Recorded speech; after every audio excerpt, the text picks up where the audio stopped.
नमस्कार दोस्तों, हम बात कर रहे हैं रॉबर्ट ग्रीन के द्वारा लिखित पुस्तक शक्ति के 48 नियम। रूल नंबर 24, आदर्श दरबारी की भूमिका निभाएं। लेखक के विचार। आदर्श दरबारी एक ऐसे संसार में प्रगति करता है जहां पर हर चीज शक्ति और राजनीतिक कौशल के इर्द गिर्द घूमती है। उसने प्रोगस्ता की कला में महारत हासिल कर ली है। वह चापलूसी करता है, श्रेष्ठ लोगों के सामने झुकता है और बाकियों पर अपनी शक्ति का प्रयोग बहुत ही अप्रत्यक्ष और शालीन अंदाज में करता है। दरबारी बनने के नियम सीखें और उनका इस्तेमाल करें। इसके बाद आप दरबार में कितनी ऊंचाई तक पहुंचेंगे इसकी कोई सीमा नहीं होगी। प्रदर्शन से बचें। इसमें समझदारी नहीं है कि आप अपने बारे में डींगे हाँकते रहे या अपने कामों का बखान करते रहे। आप अपने कामों के बारे में जितना ज्यादा बोलते हैं, लोग आपके उद्देश्य के बारे में उतना ही ज्यादा शक करते हैं। इससे आपके साथी भी आपसे जलने लगते हैं। इस कारण वे पीठ पीछे आपकी आलोचना करते हैं और आपको नीचे गिराने की कोशिश करते हैं। उदासीनता का अभ्यास करें। कभी भी ज्यादा मेहनत करते न दिखे। ऐसा लगना चाहिए कि आपकी प्रतिभा सहजता में प्रभावित हो रही है।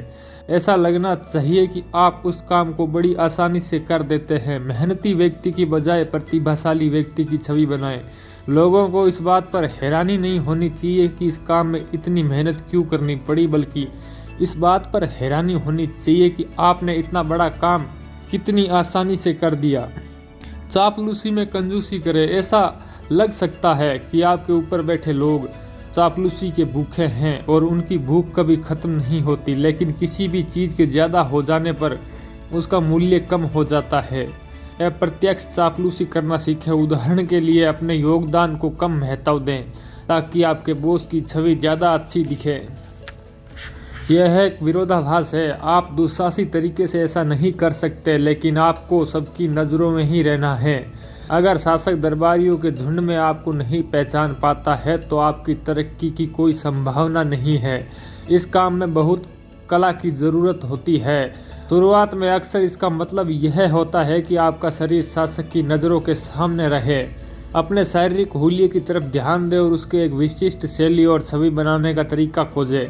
सामने वाले के हिसाब से अपनी शैली और भाषा बदलें। समानता में क्षम विश्वास एक भयंकर गलती है। यह सोचना गलत है कि हर व्यक्ति के साथ एक ही तरह से बात और व्यवहार करना चाहिए, उसका पद कोई भी हो। यह सोचना तो और भी गलत है कि ऐसा करके आप सभ्यता के नियमों का पालन कर रहे हैं।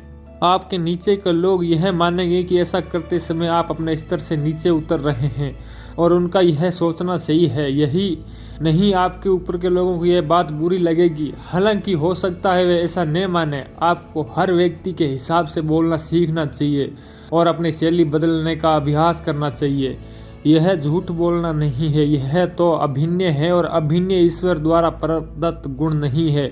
यह तो एक ऐसी कला है जिसे हम इसी दुनिया में सीखते हैं। बुरी खबर न सुनाए। राजा बुरी खबर लाने वाले संदेशवाहक को मरवा देता है। यह कहावत पुरानी है लेकिन इसमें सच्चाई है। आपको यह सुनिश्चित कर लेना चाहिए कि बुरी खबर आप नहीं बल्कि आपका कोई सहकर्मी सुनाए। यह सुनिश्चित करने के लिए आपको संघर्ष करना चाहिए और अगर जरूरत पड़े तो झूठ या धोखा भी देना चाहिए। कभी अपने बॉस के साथ मस्ती और अंतरंगता न दिखाए। बॉस अधीनस्थ को मित्र नहीं बनाना चाहता, वे तो अधीनस्थ को उसकी जगह पर रखना चाहता है। अतरंग या दोस्ताना तरीके से उससे पेश न आए। ऐसा न जताएं कि आप उसके दोस्त बन गए हैं। यह काम उसे करने दे। अपने से ऊपर बैठे लोगों की प्रत्यक्ष बुराई न करें। यह स्पष्ट है, लेकिन कई बार ऐसे मौके आते हैं जब किसी तरह की आलोचना जरूरी होती है। उस दौरान चुप रहने या कोई सलाह न देने के दूसरी तरह के जोखिम उत्पन्न होते हैं। बहरहाल आपको अपनी सलाह या आलोचना अप्रत्यक्ष तरीके से और यथासंभव विनम्रता से देनी चाहिए। अपने से ऊपर बैठे लोगों को एहसान मांगने में किफायत बरतें। मालिक को सबसे ज्यादा बुरा इस बात से लगता है कि वे किसी के आग्रह को स्वीकार कर दे। इससे अपराध बोध और द्वेष उत्पन्न होता है। कम एहसान मांगे और कब रुकना है यह जान लें। सबसे महत्वपूर्ण बात, किसी दूसरे व्यक्ति के लिए एहसान न मांगे, कम से कम मित्र के लिए तो हरगिज न मांगे। कभी भी हुलिये या रुचि के बारे में मजाक न करें। चुलबुला वाक चातुर्य और हास्यपूर्ण स्वभाव अच्छे दरबारी के अनिवार्य गुण हैं और ऐसे समय आते हैं जब हंसी मजाक अच्छा तथा मनोरंजक होता है, लेकिन हुलिये या रुचि के बारे में किसी भी तरीके का मजाक से बचें, क्योंकि यह दोनों क्षेत्र बहुत ही संवेदनशील हैं, खास तौर पर आपसे ऊपर बैठे लोगों के लिए। दरबार के आलोचक न बने। दूसरों के अच्छे काम की तारीफ करें। अगर आप लगातार अपने समकक्षों या अधीनस्थों की बुराई करते रहेंगे तो उस आलोचना का कुछ हिस्सा आपसे भी चिपक रह जाएगा और आप जहां भी जाएंगे वह आपके ऊपर एक बुरे बादल की तरह मंडराता रहेगा। लोग आपकी हर नई आलोचनात्मक टिप्पणी पर कसम कसाने लगेंगे और चिढ़ जाएंगे। दूसरों की उपलब्धियों की छुटपुट प्रशंसा करके आप विरोधाभासी रूप से अपनी उपलब्धियों की तारीफ ध्यान आकर्षित करते हैं। खुद को देखते रहें। दर्पण एक चमत्कारी आविष्कार है। यह न तो आपसे सौंदर्य और सजावट के खिलाफ कई बड़े अपराध हो सकते हैं, आपको अपने कामों के लिए भी एक दर्पण की जरूरत होती है। कई बार तो इसका मतलब दूसरों से अपने बारे में राय लेना है, लेकिन यह सबसे विश्वसनीय तरीका नहीं है। आपको अपना दर्पण खुद होना चाहिए और अपने मस्तिष्क को खुद ही उसी तरह देखना चाहिए, प्रशिक्षण देना चाहिए जिस तरह दूसरे लोग देखते हैं। क्या आप बहुत ज़्यादा चाटुकारिता से काम कर रहे हैं या क्या आप खुद काम करने की बहुत ज़्यादा कोशिश कर रहे हैं? अगर आप खुद को देखते रहेंगे तो आप चुनौतियों के पहड़ाव से बच जाएंगे। अपनी भावनाओं के स्वामी बने। किसी महान अभिनेता की तरह आपको मौके के हिसाब से सही समय पर रोना और हंसना सीखना चाहिए।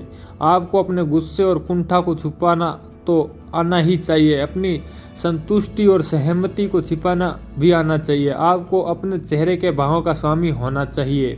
स्वामी के साथ चलें। अतीत की हल्की सी झलकों लोगों को आकर्षित कर सकती है, बशर्ते आप कम से कम 20 साल पहले का समय चुनें। 10 साल पहले के फैशन के कपड़े पहनना हास्यास्पद हो सकता है जब तक कि आप दरबार के मशगरे न बन जाएं। आपकी मनोदशा और चिंतन के समय साथ चलना चाहिए, भले ही समय आपकी संवेदनाओं के अनुरूप न हो।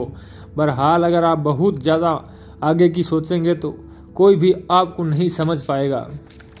आनंद का स्रोत बने। यह महत्वपूर्ण है। मानवीय स्वभाव का यह स्पष्ट नियम है कि हम अप्रिय और बुरी चीजों से दूर भागते हैं, जबकि आकर्षण और आनंद की तरफ उसी तरह खींचे चले जाते हैं जिस तरह पतंगे दिए की लो की ओर तरफ खींचे चले जाते हैं। उसकी भी अलग अलग सीमा होती है। हर व्यक्ति प्रिय नहीं बन सकता क्योंकि सबको आकर्षण और हाजिर जवाबी का वरदान नहीं मिलता, लेकिन हम सब अपने अप्रिय गुणों को नियंत्रित कर सकते हैं और जरूरत पड़ने पर उन्हें छिपा भी सकते हैं।